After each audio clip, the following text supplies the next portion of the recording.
जय श्रीमद् भगवद गीता की जय हो। जय श्री कृष्ण भगवान की जय हो।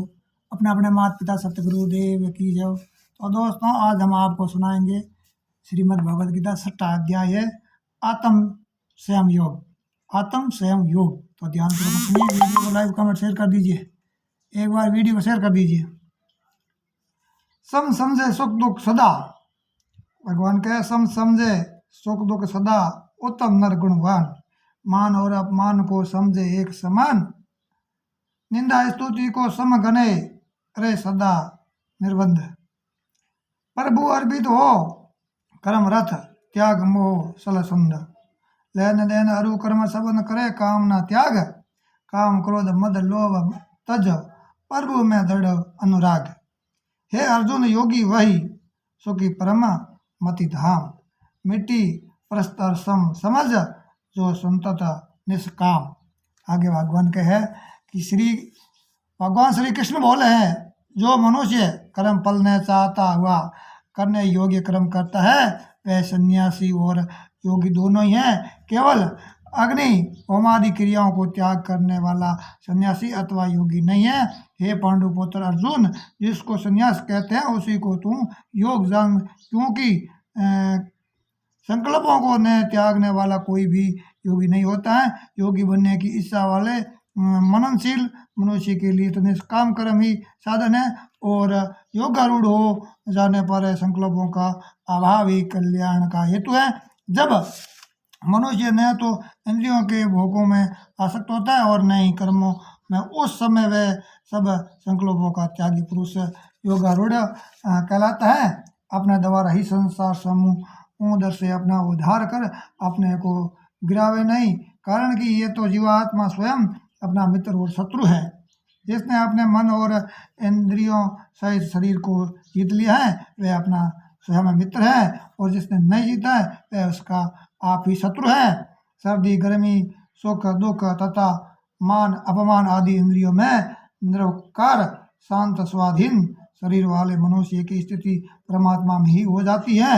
वह तद्रूप रहता है। ज्ञान विज्ञान से जिसका अंतकरण त्रिपथ है, जो निरवकार इंद्रिय जीत तथा मिट्टी पत्थर और श्रवण में समाप्त भाव रखने वाला है, वह ईश्वर प्राप्ति वाला अर्थात योगी कहा जाता है। हितैषी मित्र शत्रु उदासीन द्वेषी बंधु साधु और पापी सब में समान भाव रखने वाला व्यक्ति श्रेष्ठ है। अंतकरण और इंद्रिय सहित शरीर को जीतकर वासना और शीलता से दूर रहकर एकांत में अपनी आत्मा को परमात्मा के स्वरूप से युक्त रखने की साधना करनी चाहिए। और शुद्ध भूमि पर कुशा और उस पर मृगशाला, उस पर वस्त्र ऐसे इस तरह आसन को जो न बहुत ऊंचा हो न बहुत नीचा बिछावे, उस आसन पर बैठकर मन को एकाग्र करके चित्त और इंद्रियों की क्रियाओं को वश में किए हुए आत्मा की शुद्धि के लिए योगाभ्यास करे। उस समय शरीर सिर और गर्दन सीधे अंचल स्थिर रहे, इधर उधर न देकर नासिका के अग्रभाग पर दृष्टि जमाए रहे। अंतकरण शांत कर भय रहित एवं ब्रह्मचार्य के व्रत में स्थित हो। मन को वश में किए भगवान का ध्यान करता है रहे, और इस प्रकार आत्मा को परमेश्वर के रूप में निरंतर लगाता हुआ स्वाधीन मन वाला योगी ईश्वर में स्थित रूप परमानंद में प्रणीत होने वाली शांति को पा लेता है। इस अभ्यास की सिद्धि बहुत ही खाने वाले को नहीं होती है, और बिल्कुल न खाने वालों को भी नहीं होती। न अधिक सोने वाला अथवा न अधिक जागने वाला ही इस सिद्धि को प्राप्त कर सकता है, तथा योग्य आहार विहार कर्म श्रेष्ठ और शयन जागरण करने वाले व्यक्ति को ये सब दुखों का नाश करने वाला योग प्राप्त होता है। इस अभ्यास से जब वंश में आया मन ईश्वर में ही स्थिर रहने लगता है, तब सब इच्छाओं से मनुष्य निष्प्रय हो जाता है, तब वह योग कहलाता है। जिस प्रकार वायु रहित स्थान में रखने दीपक की लो हिलती डुलती नहीं है, वैसे ही योग के अभ्यास से मनुष्य का वंश में किया हुआ मन सलायमान नहीं होता है। हे अर्जुन, जब ऐसी स्थिति हो जाती है कि योग के अभ्यास से निरुद्ध हुआ मन विषयों में उपराम हो जाता है, तो मनुष्य की आत्मा ईश्वर के दर्शन में ही संतुष्ट रहती है। इंद्रियों से तो अगम्य केवल सूक्ष्म बुद्धि से ग्राह्य अनंत और आनंद को अनुभव करता है और ध्यान से विचलित नहीं होता है। इस सिद्धि लाभ से अधिक लाभ को वो बड़ा नहीं बांधता और भारी दुख से इस सिद्धि को नहीं छोड़ता है। तब उस दुख संयोग से रहित स्थिति को योग समझना चाहिए। ये योग बिना घबराए हुए निश्चय के साथ साधना चाहिए। संकल्प से उत्पन्न होने वाली सब कामनाओं को छोड़कर मन से सब इंद्रियों को भली प्रकार वंश में करता हुआ कर्मश अभ्यास करता हुआ धीरज और ध्यानपूर्वक विषयों से उपराम हो चेतों को ईश्वर के स्वरूप में लगाकर किसी दूसरी ओर न जाने दे। संचल और स्थिर मन जिधर निकले जावे उधर से फेर करे ईश्वर में ही स्थिर करे।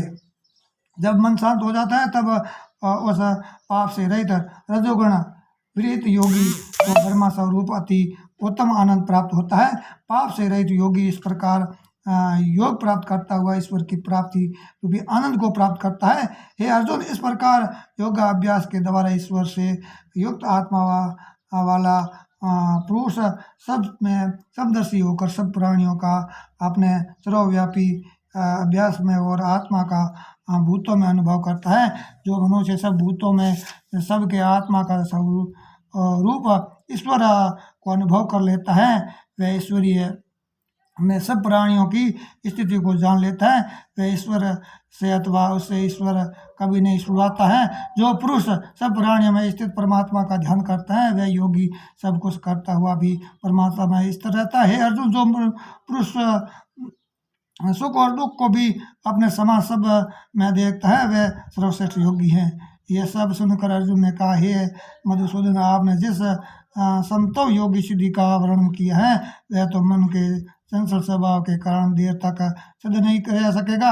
हे कृष्ण, मन बड़ा चंचल, हठी, बलवान और दृढ़ है। उसका रोकना तो वायु को रोकने के समान अति दुष्करकारी है। श्री कृष्ण भगवान ने इसके उत्तर में कहा, हे महाबाहु, निस्संदेह मन संचल है और कठिनता से वंश में आने वाला है, और परंतु अभ्यास और वैराग्य से ये वंश में आ जाता है। जो अपने मन को वंश में नहीं कर सकता है उसके लिए तो योग की प्राप्ति कठिन है। मन को वंश में करके मनुष्य साधन और यत्न से परमात्मा में स्थित रूप योग को पा सकता है। और अर्जुन ने फिर कहा कि जो मनुष्य श्रद्धालु हो परंतु योग का अभ्यास करते हुए मन को वश में न रख सके तो वह योगी सिद्धि तक न पहुंचकर किसी गति को प्राप्त करता है। कहीं ऐसा तो नहीं कि भगवत प्राप्ति के मार्ग से भटका हुआ कहीं भी न पहुंचकर छिन्न भिन्न बादल की भांति सांसारिक भोगों और भगवत प्राप्ति दोनों से ही हाथ धो बैठता हो। तो हे कृष्ण भगवान, मेरा ये संशय आप ही मिटा सकते हैं और दूसरा कोई व्यक्ति नहीं मिटा सकता है। भगवान ने कहा, हे अर्जुन, ऐसे पुरुष के लिए तो इस लोक और परलोक दोनों में स्थान है। तो हे प्यारे, शुभ कर्म करने वाले की कभी दुर्गति नहीं होती है। योग भ्रष्ट पुरुष पुण्य लोकों में वर्षों निवास कर शुद्ध आचरण वाले श्रीमान मनुष्यों के घर जन्म लेता है अथवा वह ज्ञानवान योगियों के घर उत्पन्न होता है, परंतु यह जन्म अति दुर्लभ है। इस प्रकार दोनों में कहीं भी जन्म लेकर उस पुरुष को पुरुष शरीर से संबंध समता बुद्धि संस्कार स्वभावतः प्राप्त होता है। हे अर्जुन, वह फिर सिद्धि के प्रयत्न करने वाला लगता है और वह सूर्य जन्म पूर्व जन्म में योग भ्रष्ट पुरुष संस्कारों के कारण स्वस्थ योग सिद्धि के मार्ग में चलता है। योग के इस जिज्ञासु को उपदेश की आवश्यकता नहीं होती है। इस प्रकार यत्न करने पर पाप से रहित वो योगी बनता है। ये सिद्धि अनेक जन्मों में प्राप्त होती है और सिद्धि प्राप्त होने पर ईश्वर के स्वरूप में लीन होता है। हे अर्जुन, योगी पुरुष तपस्वी ज्ञानी और सकाम कर्मों के कर्ताओं से अधिक श्रेष्ठ है। अतः तुम योगी बना और योगियों में भी जो योगी अपनी आत्मा को ईश्वर के स्वरूप में स्थापित कर श्रद्धापूर्वक भगवान का ध्यान करता है वह परम श्रेष्ठ योगी है। जय श्रीमद् भगवद गीता की जय। तो दोस्तों, यह 7वां अध्याय आपको सुनकर कैसा लगा, लाइक कमेंट शेयर करना और घंटी वाला बटन दबा देना। हाल तक आपने सब्सक्राइब नहीं की यूट्यूब चैनल सब्सक्राइब कर लेना और पेज को फॉलो कर लेना, लाइव कर देना, सपोर्ट करते रहना। और ये गीता ज्ञान आपको कैसा लगा है, जय बोले श्रीमद् भगवद गीता की जय। अपने अपने माता पिता सतगुरुदेव की जय। जुड़े रहिए हमारे साथ और ज़्यादा से ज़्यादा शेयर करिए, सपोर्ट करिए। तो जो मैंने इजाज़त और अगले में अध्याय मिलते हैं, 6वें अध्याय के माती में मिलते हैं। जितने का आप लाइव कमेंट शेयर करते रहिए, जितना भी भक्तों तक इस वीडियो को पहुँचाइए, सपोर्ट करिए, सहयोग करिए और जन जन तक ज्ञान को पहुँचाने की कृपा करिए। जय श्रीमद् भगवद गीता की जय हो। हर हर महादेव की जय हो।